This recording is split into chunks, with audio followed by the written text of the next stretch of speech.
Let's see. Okay. So again, maintaining wellness in the time of COVID.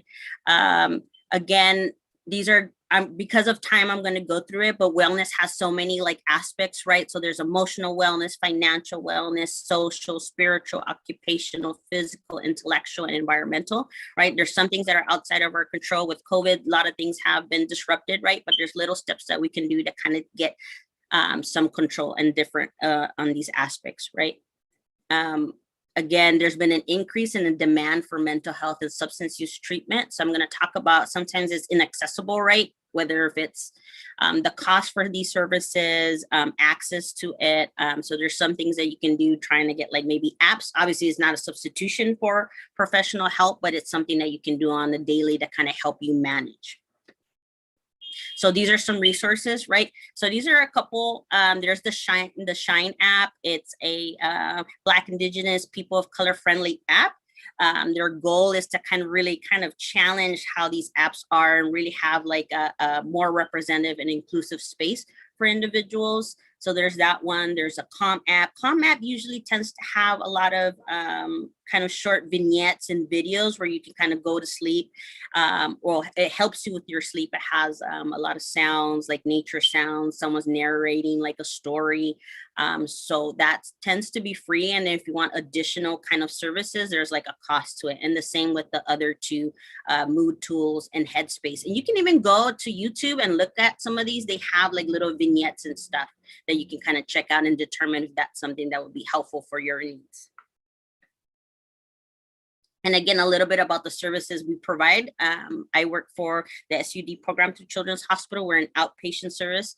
So you can come in, we provide in-person and telehealth. Because of COVID, one only single benefit was that we were pushed to be able to allow video sessions with our patients. So regardless of where you're at, as long as you're in California, I or any other provider can still provide services to you.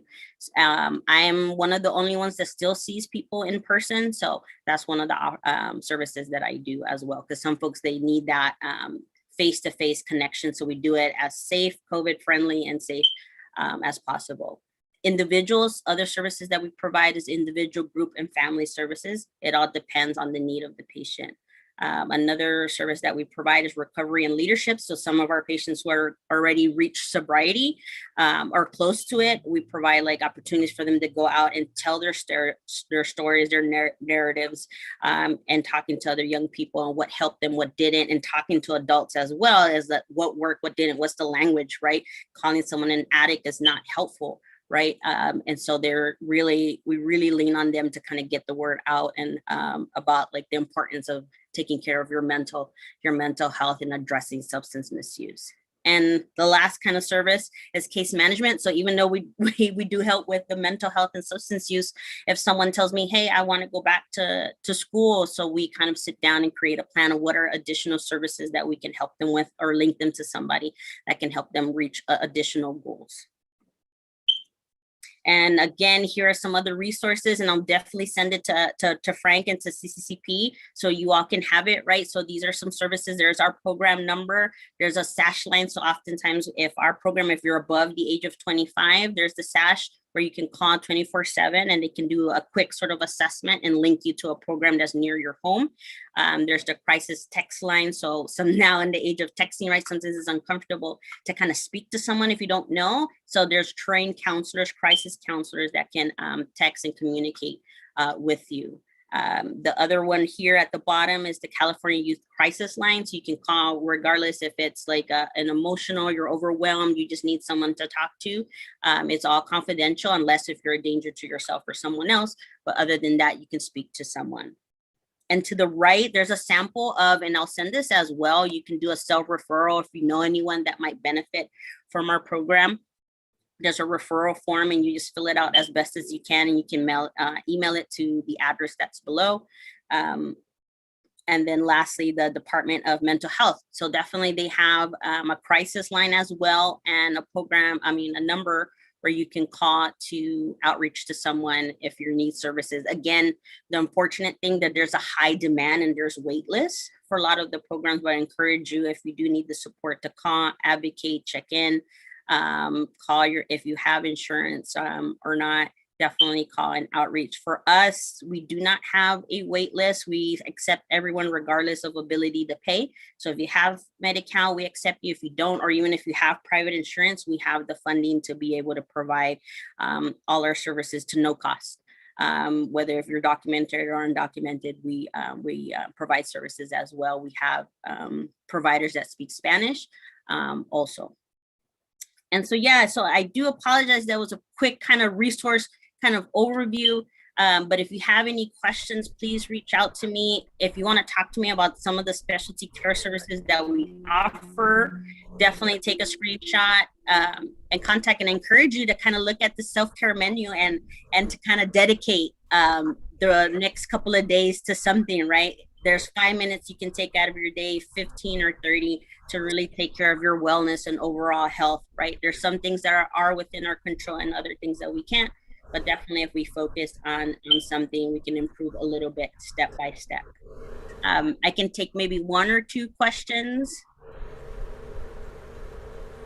And again, thank you for having me. I just want to say, hey, Mitzi, oh my God, so great to have you here.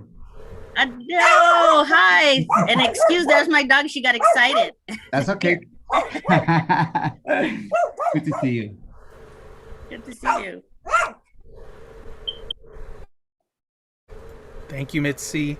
We appreciate you here. I mean, from STEP, doing yes, STEP. a whole decade later, but it's not even called STEP anymore. It's Site Plus. Oh yeah, that is true, right? Yeah. Definitely. Yes, I'll send the information to you guys so you have the slides and information, and feel free if anyone wants to kind of set a time to speak to me individually about our services. You can just shoot me an email and we can schedule an individual session to talk more. Thank you. We appreciate your time, and thank you for I know your time is important and we are being mindful, but thank you once again for sharing the breathing exercise and all your information. Thank you once again. Thank you, you guys. Have a nice rest of your day. Hope to connect soon. Bye. Bye. Bye.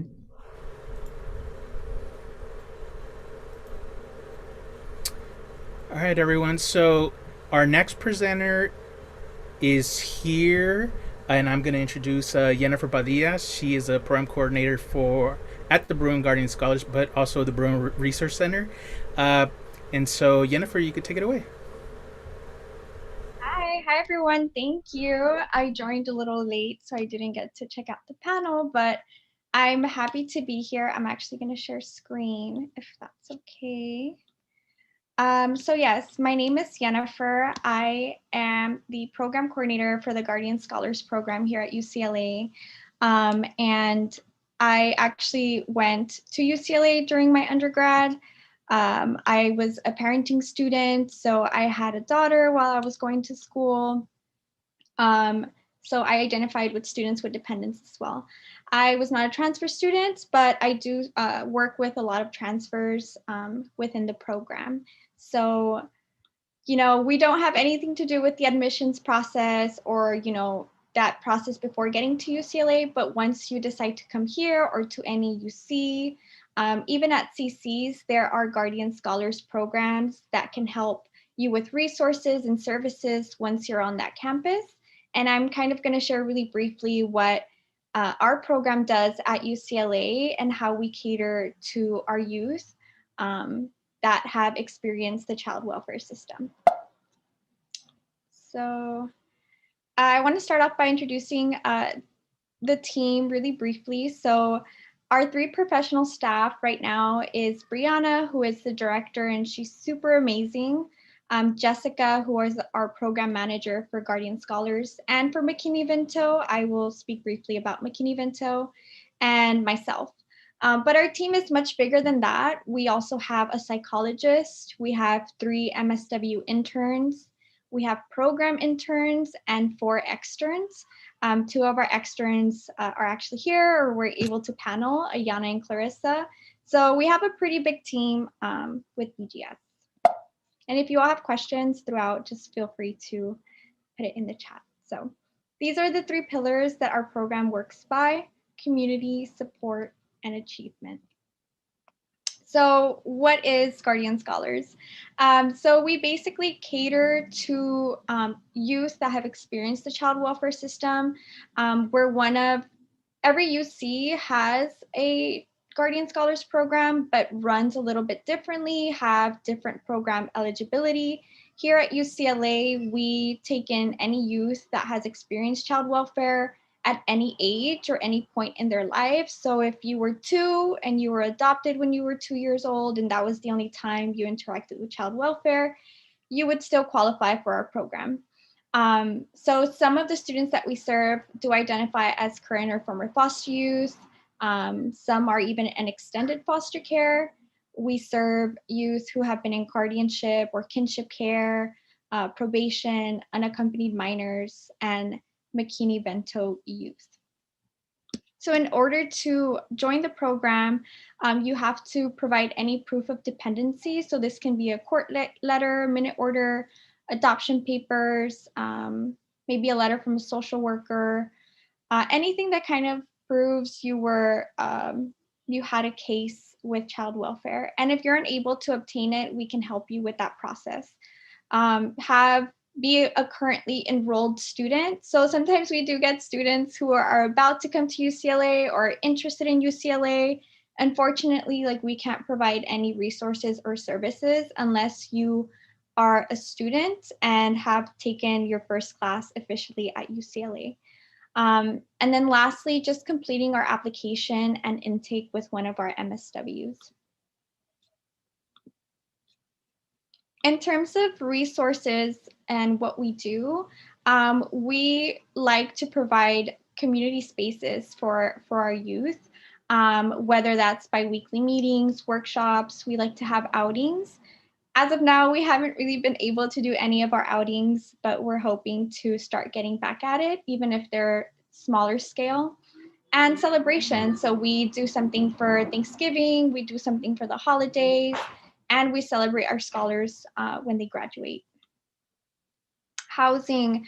So when you come here, you do have priority and access to housing at every point during the school year. So if you decide to maybe room with roommates, and then for whatever reason it's not working out and you need housing on campus, just reach out to us and we're able to accommodate, no matter if it's the middle of the quarter, the end of the quarter.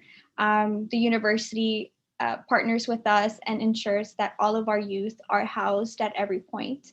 And we also help with stay through. So usually for the winter breaks, most students are required to leave campus. There's campus closures. That doesn't apply to our students. Our students are able to stay on campus. Reduce summer housing. We help with some of the cost. We don't cover the cost fully, but we do get you sometimes half the rate that you would pay otherwise.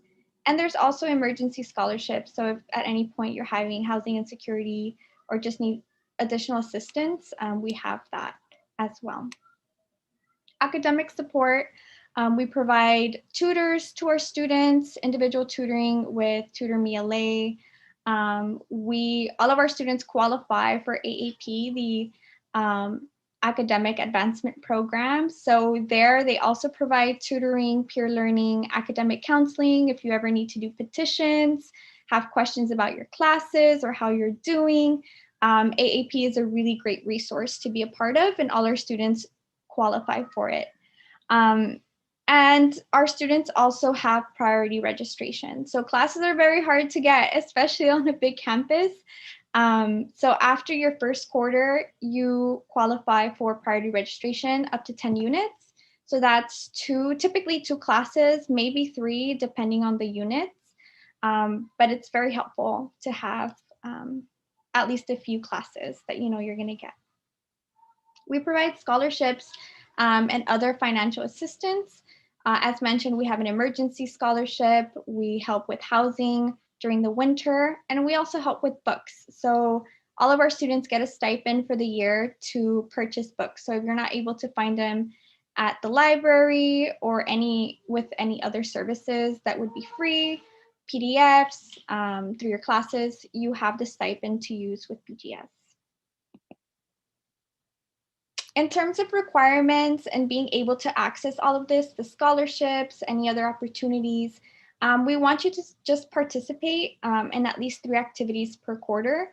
This can be going to a workshop, going to an outing, doing a one-on-one. We're pretty flexible about what engagement looks like, especially because we understand that different years, may have a different capacity, or if you're like an undergrad versus a graduate student, it might be a little bit different in terms of what you're able to contribute and engage. We also want to do monthly check-ins, preferably with an MSW. This is just to see how you're doing academically, how you're doing mentally, emotionally, if you need any support, and to abide by college standards. So just, making sure you're being the best you can be. There is a residency requirement, but I won't go into this. The residency requirement just talks about being mindful that if you're not a California resident, that your tuition may be a little bit different. This doesn't mean you won't qualify for the program. This just means we want our students to be aware of what their financial aid packages and tuitions may look like. And obviously our out-of-state students may have more of a need in terms of accessing, financial scholarships or things like that. So something we ask our students to keep in mind if they're choosing to come to UCLA. I mentioned MKV or McKinney-Vento. This was an initiative that was started recently, and it's currently housed under our program at BGS, but the ultimate goal is to have it be its own separate program. But we also understand there can be a lot of intersectionality between BGS and MKV. So MKV applies to students that have experienced houselessness. So if at any point you have been in a shelter, if you had to couch surf, if you just had any sort of instability with housing, you would most likely qualify with MKV. That's not to say that all of our BGS students have experienced houselessness, but we understand that there is that intersection of, our guardian scholars may have experienced houselessness at some point or housing insecurity. So our MKV scholars receive pretty much the same services, access to housing. We really want to prioritize that and want to make sure that our students don't ever have housing insecurity, have priority enrollment, textbook assistance. We have a food closet when we're on campus, so being able to access our food closet. And they're welcome to our workshops, our community events. We pretty much, do everything together, BGS and MKV. So yeah, I know I skimmed through it, but BGS is such an amazing program. They help me a lot during my undergrad. And honestly, the services that you want really depends on your need and where you're at. The things that I needed my first year were completely different than when I was a senior. So we understand that needs change. Transfer student needs may be very different as well, but please stay connected. You can follow us on Instagram. Feel free to email us if you have any questions. And hopefully we get to see you all on campus and get to know you. So I see some things in the chat. Not sure if there's questions, but let me take off my screen so I can see everyone. Does anyone have questions about our program? Anything you want me to clarify? So in terms of applying for the program, sometimes we have students who, as soon as they're accepted, they will submit an application and their verification, which is awesome. You can totally do that. We just want you to know that we can't officially award you any scholarships or give any services through our program until you officially start your first class. So you can apply to the program as soon as you're accepted, but access resources as soon as you take your first day of class. And there's no deadline to submit. So if you're thinking, oh, I don't know if I want to identify with BGS, or we have scholars that maybe have really horrible experiences being in child welfare and they want nothing to do with that identity. So we have scholars that, their first 2 years just want nothing to do with us, which is totally understandable. And they'll come their third year and say, you know what, like, I would love to be a part of the program, and we accept them. So there's no deadline to submit an application. There's no cohort system. Just whenever you're ready or whenever you want to be a part of the program, you're more than welcome to apply. Awesome. Any other questions?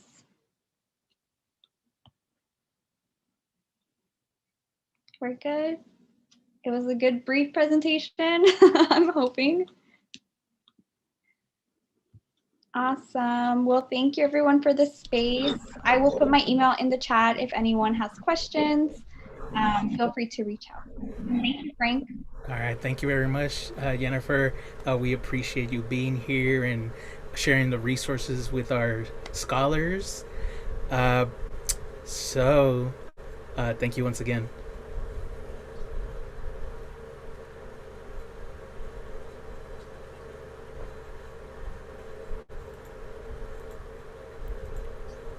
All right, everyone. So we are moving right along. Jennifer was our last presenter, so we are almost gonna wrap it up, and we might actually finish on time. And so the next thing is raffle time again. So we reached that time for another raffle. I've added, I believe I added everyone's name. If we can go back a little bit for the raffle. So if you were part of the first raffle, your name is not in this raffle. And so the two cards there are two gift cards that are getting raffled off. One is a Ralph's card, and it's $50. You don't have to use it at Ralph's. From when I was looking at it, you can use it at like Food for Less and other markets. And then we have a $50 Cheesecake Factory gift card. And so I'm gonna share screen really quick. All right, let me set this up.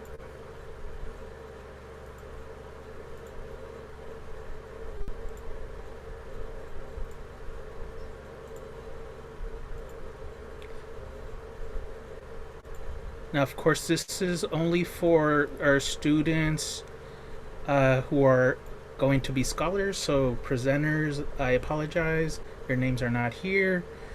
And so, is everybody ready?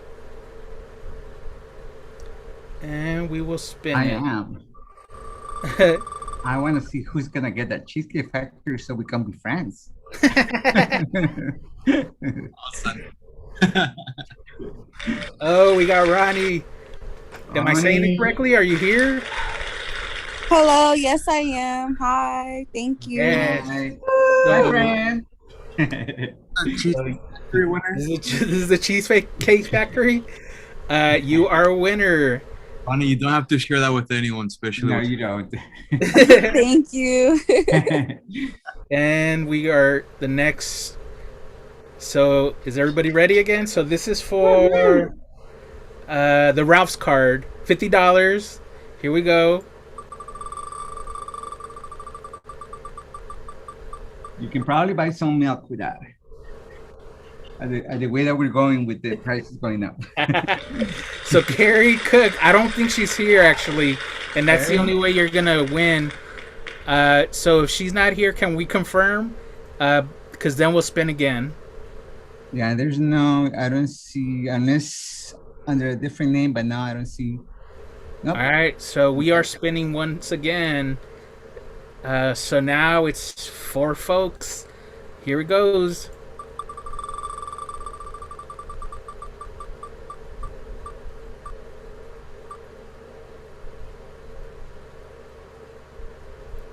Natasha Wilson. Is Natasha Wilson here? Natasha. Let's see. Is she still here or did she leave? I don't see Natasha. Does anyone? No, I don't see Natasha. Oh, okay, so we are removing her name. We'll spin again. So now it's 3. Right. Better than the Olympics. All right, Olga, is Olga here? Yeah, thank you. All right, that's a $50 gift card to Ralph's, but you can use it anywhere else. So that is our raffle. We have a few slides before we close. Let me stop sharing screen.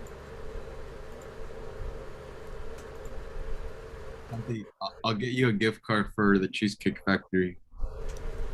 Thank you. You're talking to me, right? No, just kidding. We just have some cheesecake.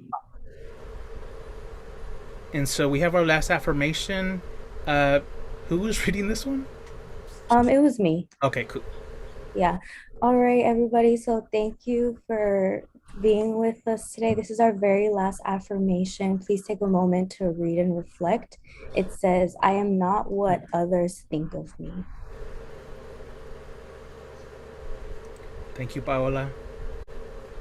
And so we are closing our session 2. We do have a few more slides and we do have a few more webinars we have actually a lot of webinars coming up next week, but we do have a slide for the one coming up on Monday. Paola. It was so great to be here with everyone today. I hope you connected at least with one person. We really wanted to create community today here with all of you, and I think we have. So I really encourage you to stay connected with the GroupMe. This may be the end of our day today, but I think it's only the beginning of our community, our friendship. So please stay connected. We're here to help you. Any questions you have, you can write there every day. We'll be there. So you can scan it. We can also copy paste if you need to look back when it's uploaded to the website. Also, I'll drop it in the link if that's easier, but please connect to the group chat.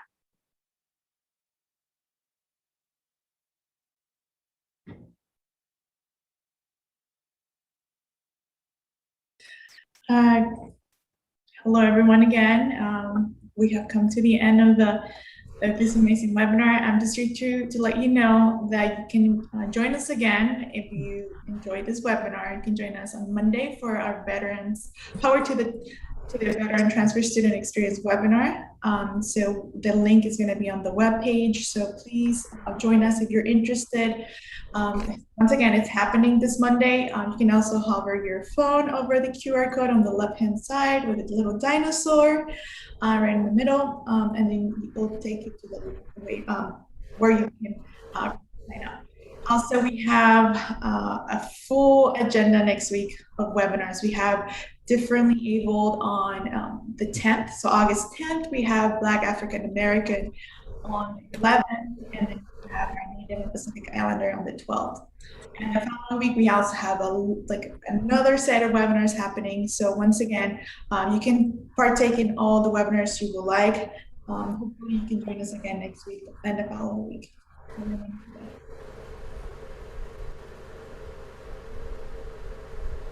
And also, this is our contact information. You can visit our website at www.cccp. There's an extra C, but it's cccp.ucla.edu. Our email address is cccp@college.ucla.edu. And hopefully all of you are following us on our social media platforms. We have Facebook, Instagram, Twitter. So please feel free to follow us. We're constantly posting resources, information, all the webinars information, and anything that has to do with transfer students. So please make sure you follow us on social media.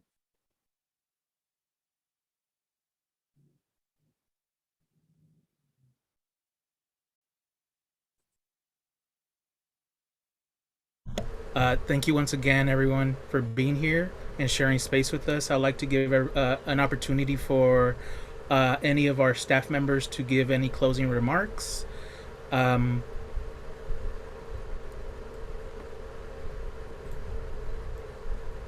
Santi, I see you're unmuted yourself. Someone unmuted me. No, just kidding. I just want to say thank you to the planning team and to all the participants, the peer advisors. You make community and you are changing the world. Thank you for doing that, and thank you for spending a Saturday with us. And I know you could have done it, be doing all kinds of different things, but being an agent of your own in your own education is so important, and we appreciate the fact that you are here with us today. So thank you to all the planning team. Thank you, Santi. Beto? I'm gonna echo what Santi just shared. I want to thank the planning committee as well. But also want to thank our participants for joining us and sticking with us throughout, from beginning to end, and also to our presenters and guest speakers. I see Tanisha still in the room, so thank you so much, Tanisha, for being our amazing, empowering, inspiring keynote today, and for sticking around to build community and network with our participants. So thank you again, everyone. Awesome. Any of the peer advisors? Everyone, thank you again so much for being here today. I think one of the affirmations I shared was that nervousness is misplaced excitement, and I was really nervous all week for this webinar because we put so much planning into it, and it turned out great because of all of you, all of our presenters, and we really couldn't do it without you. I really hope you gained something from our webinar today, and I'm excited because like I said, this is only the beginning, and hopefully you'll come back as peer advisors or one day as panelists yourself. There's so much power in your story already, so thank you so much for being here, and I'm hoping to learn more from you guys moving forward. Thank you. Thank you, Paola. Like I mentioned in the beginning of our webinar, we are currently still accepting applications for our CCP Scholars Program. So if you haven't filled out an application and would like to, if someone could please share the link to the application in the chat. And for those who have already done it, thank you very much. Thank you for taking the initiative in joining a program like CCP. We are here to help you with your transfer needs and transfer process. I know this webinar was a bit different, and we didn't really even talk about it besides the student panelists sharing their narratives as transfer students. But we are really here to help you guide you and help you to transfer to any top 4-year university that you want to go to. So please join us. We are here to assist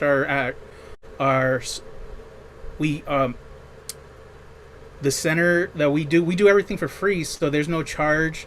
We're just trying to help folks get from community college to the 4-year university, and we would love to help you in that journey.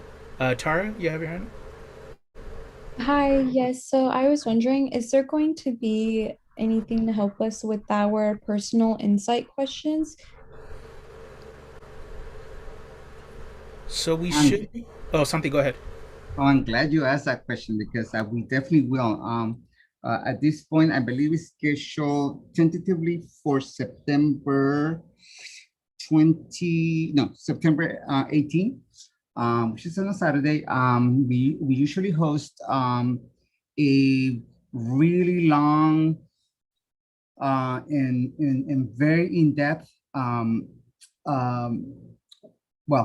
either on campus or remotely event that focuses both on the UC application on the PIQs. So we will share with you not only, of course, the process and how it works, but we'll also share just a lot of the insights that we have gained just from the many years that a lot of us have been around, and just being able to present in your best possible way in the application. And there are a number of places in the application that you can be strategic about have to best fill out. So for certain, as part of the program, you will be invited to those activities. Okay, thank you. Yeah, and also I wanted to mention that in the website, I have also posted the admissions, a lot of admissions links, including upcoming transfer virtual presentations that they're doing. So the next one I think is in September, the first Friday of September. But the link is also in the website, so you can just scroll down and you'll see the date in there as well.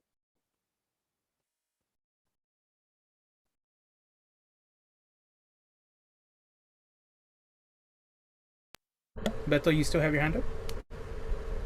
Sorry, that was from the last time. All right. All right, everyone.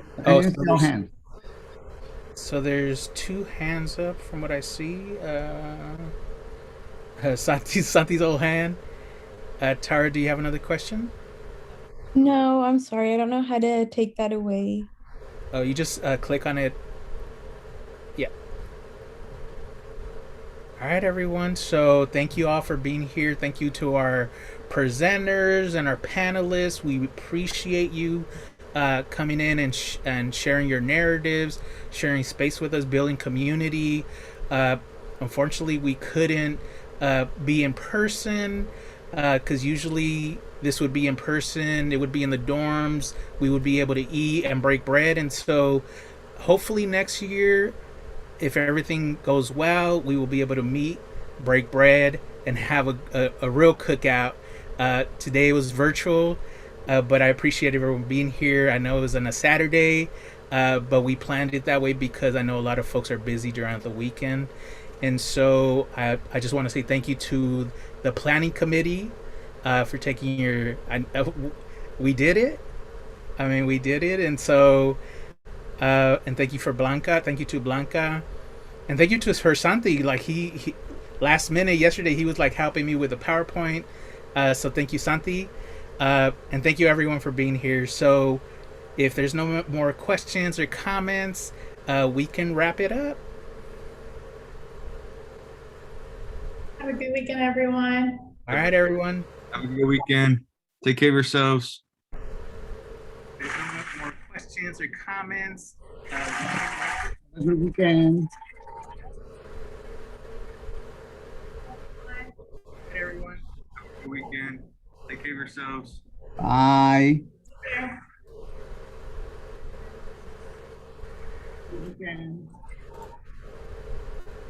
Still recording. I have to start the recording. I just realized that. I'm like, wait a minute. Did I just say that? Who's making fun of me? Ghost in the machine. Actually, Frank,